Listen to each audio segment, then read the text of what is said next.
వి news Telangana news కి స్వాగతం. అల్లూరు జిల్లా చింతూరు మారేడుమిల్లి ఘాట్ రోడ్ లో భారీ వాహనం చిక్కుకుంది. దీంతో పెద్ద ఎత్తున వాహనాలు నిలిచిపోయాయి. చింతూరు వైపు నుండి మారేడుమిల్లి వైపు వస్తున్న లాంగ్ చేస్ పెద్ద లారీ ఘాట్ రోడ్ లో ఒక మూల మలుపు వద్ద మలుపు తిరగలేక ఆగిపోయింది. రహదారికి అడ్డంగా లారీ ఆగిపోయి రోడ్డు మొత్తం మోసుకుపోయింది. ఈ పెద్ద లారీ రోడ్డుకు అడ్డంగా నిలిచిపోవడంతో వాహన రాకపోకలు పూర్తిగా నిలిచిపోయాయి. చింతూరు వైపు నుండి రాజమండ్రి వైపు నుండి చింతూరు వచ్చే ఆర్టీసీ బస్సులు, లారీలు, కార్లు, జీపులు, ఇతర వాహనాలు పూర్తిగా నిలిచిపోయాయి. ఘాట్ రోడ్ లో వాహనాలు నిలిచిపోవడంతో ప్రయాణికులు, చిన్నపిల్లలు తీవ్ర అవస్థలు పడుతున్నారు. పూర్తిగా అటవీ ప్రాంతం కావడంతో గత రాత్రి నుండి తీవ్ర ఇబ్బందులు ఎదుర్కొన్నారు.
YouTube channel.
తుని పక్క నుంచి బయలుదేరాము భద్రాచలం గురించి. నైట్ నుంచి బయలుదేరితే ఇక్కడ తీరా రాగానే మారేడుమిల్లి దాటి అప్పుడు ఒక 20 కిలోమీటర్ల పైకల్లా వచ్చేసామండి. ఇక్కడ ఘాట్ రోడ్డు లాగా ఒక హెవీ వెహికల్ అక్కడ రోడ్డు బ్లాక్ చేసింది. మినిమం 2 కిలోమీటర్లు ఇక్కడ ట్రాఫిక్ జామ్ అయిపోయింది. కిందకి వెళ్ళలేని పరిస్థితి, అలాగే పైకి వెళ్ళని పరిస్థితి. రాత్రి అనగా ఒక భారీ వెహికల్ ఇక్కడ స్ట్రక్ అయిపోయింటే కనీసం దాని సమాచారం కూడా కిందనే ప్లేస్లో ఎటువంటి సూచన కానీ అటువంటి సమాచారం కానీ ప్రభుత్వం ఏర్పాటు చేయకపోవడం వల్ల మధ్యలోకి వచ్చి చాలా వెహికల్స్ ఇక్కడ నిర్బంధం అయిపోయాయి. ఇక్కడ తిండి కానీ చిన్నపిల్లలతో ఉన్నారు అందరూ ప్రయాణిస్తూ. భద్రాచలం వాళ్ళు చాలా మంది ప్రయాణికులు, వాళ్ళకి ఎటువంటి సౌకర్యాలు కానీ నీళ్ళు కానీ ఇక్కడ ఏర్పాటు చేయడం వల్ల ఏమి లేవు. వీళ్ళని తొందరగా ఆ భారీ వెహికల్ని ప్రభుత్వం స్పందించి త్వరగా తొలగించినట్లయితే ప్రయాణికులు ఎంతో మేలు చేసిన వాళ్ళు అవుతారు. వాళ్ళ ప్రయాణం సాఫీగా జరగడానికి సహకరించిన వాళ్ళు అవుతారు. త్వరగా ప్రయాణికుల తరపున విజ్ఞప్తి చేస్తున్నాం ప్రభుత్వాన్ని. మేము కోటనందూరు మండలం అల్లిపూడి గ్రామం నుంచి వస్తున్నాము. మాకు అక్కడ నుంచి రమారమిగా 300 కిలోమీటర్లు ప్రయాణం చేసి భద్రాచలం చేరుకోవాల్సి ఉంది. కానీ నేను సాయంత్రం అనగా ఇక్కడ కంటైనర్ పడిపోయిందంటే ఈ కారణంగా ఈ మార్గ మధ్యంలోని అడవిలో నిలిచిపోయాము. ఇక్కడ రమారమిగా నిన్న సాయంత్రం నుంచి నిలిచిపోయినప్పటికి కూడా అక్కడ వెహికల్స్ అనేసి తీయకపోవడం వల్ల చాలామంది ప్రయాణికులు ఇక్కడికిక్కడే వెయిట్ చేస్తున్నాము. ఇక్కడ తినడానికి తిండి కానీ తాగడానికి నీళ్లు కానీ ఏమీ లేవు. ఇక్కడ నుంచి తిరిగి మేము ఏమైనా తినాలైనా తాగాలన్నా సరే 20 కిలోమీటర్లు కిందకి దిగి మారేడుమిల్లి వరకు వెళ్లాల్సిన అవసరం ఉంది. కాబట్టి గవర్నమెంట్ వాళ్ళు వెంటనే స్పందించి ఇక్కడ ఈ కంటైనర్ని తొలగించినట్లయితే మా ప్రయాణానికి సులువవుతుందని ఆశిస్తున్నాం. నమస్కారం అండి, నేను గుత్తేడసాని. ఇక్కడ నిన్న నైట్ నుంచి మనకి మారేడుమిల్లి చింతూరు ఘాట్ రోడ్లో ఒక ట్రాలర్ ఆగి ప్రయాణికులకి అసౌకర్యంగా ఉంది.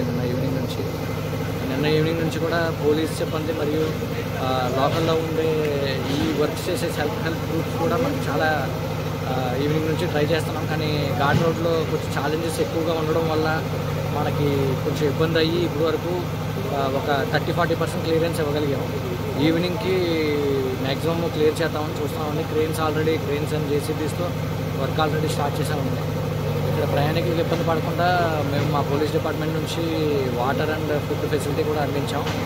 అలాగే ట్రాఫిక్ డైవర్షన్ కూడా చేసామండి. చింతూరు, రంపచోడవరం, మారేడుమిల్లి టు గుత్తేడు అటువైపు రూట్లో ట్రాఫిక్ డైవర్షన్ పెట్టామండి. మ్యాక్సిమం కూడా ఈవినింగ్కి ఇది కంప్లీట్ అయ్యేలా చూస్తామండి. థ్యాంక్ యూ అండి.